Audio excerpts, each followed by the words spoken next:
Je suis Isabelle Vanini, je suis programmatrice au Forum des images et on va dire que le cinéma d'animation est rentré dans ma vie en 1999 quand on a créé le rendez-vous cinéma d'animation au Forum qui était une fois par mois une carte blanche à un grand réalisateur. Au départ j'étais plutôt généraliste, j'ai fait des études de cinéma, voilà, plutôt les fictions, images réelles. Je m'étais un petit peu intéressée au cinéma expérimental, au cinéma documentaire. Et le cinéma d'animation, ma foi, je ne sais pas du tout les grands auteurs français et encore moins les grands auteurs internationaux. Et quand on se plonge dans ce milieu-là, en fait, c'est un petit milieu finalement. On se sent facilement en famille et on connaît facilement les gens. C'est vraiment un monde à part et un monde extraordinaire, je trouve. Donc le cinéma d'animation, c'était effectivement une technique d'abord. Alors on découvre que les cinéastes utilisent des techniques très variées, souvent proches des arts graphiques, voilà, la peinture animée, la pâte à modeler, la sculpture, tout est possible. La marionnette, par exemple, est une technique que j'affectionne particulièrement, ainsi que la peinture animée. Enfin, là, on est proche vraiment de l'œuvre d'art souvent. Mais le cinéma d'animation, c'est aussi des émotions, de la poésie, des expérimentations, des histoires qu'on vous raconte.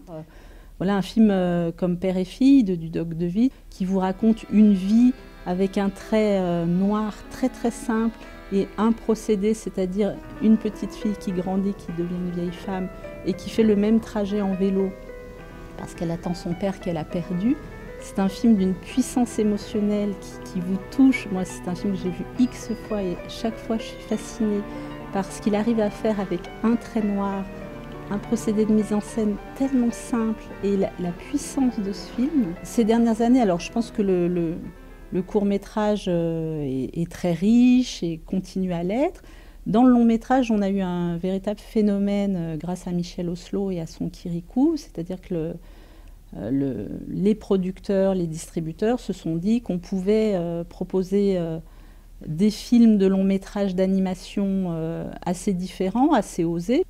On s'est dit qu'on pouvait sortir des longs métrages en même temps que Disney, en même temps que les gros studios et peut-être trouver son public sur des graphismes, sur des histoires un peu plus poussées. Moi, quand j'ai découvert Valse avec Bachir qui ouvrait le festival d'Annecy, donc le plus grand festival au monde du cinéma d'animation, je me suis dit que j'avais vécu un moment capital, important, que j'étais contente de l'avoir vécu, que le long métrage d'animation atteignait enfin ce qu'il pouvait atteindre.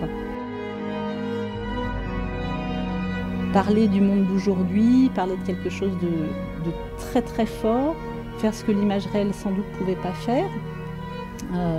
Raconter cette histoire, c'était impossible en image réelle.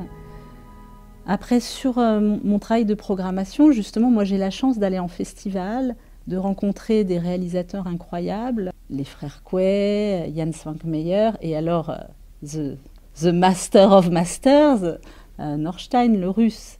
C'est quelqu'un qu'on n'a pas vu depuis 20 ans, qui refuse finalement toutes les invitations en festival. Moi j'ai essayé pendant 10 ans de l'inviter.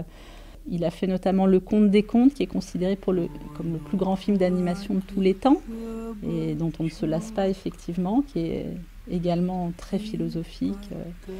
Et j'ai eu la chance dans ma carrière, du coup, d'avoir la bonne idée de programmation, le programme qui le ferait venir. Quand M. Kawamoto est décédé, donc il n'y a pas très très longtemps, je savais que c'était un grand ami de Yuri Norstein. Je savais que le dernier travail connu de Yuri Norstein, c'était justement pour un film qui s'appelle Jour d'hiver. Kawamoto a demandé à tous les grands cinéastes d'animation de faire un petit bout de ce film.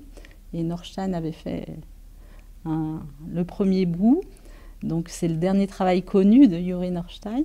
Et je me suis dit, en fait, je vais croiser leurs deux œuvres. Et je vais l'inviter pour rendre hommage à son ami Kawamoto. Il ne refusera pas, je suis sûre qu'il viendra. Et ça a marché.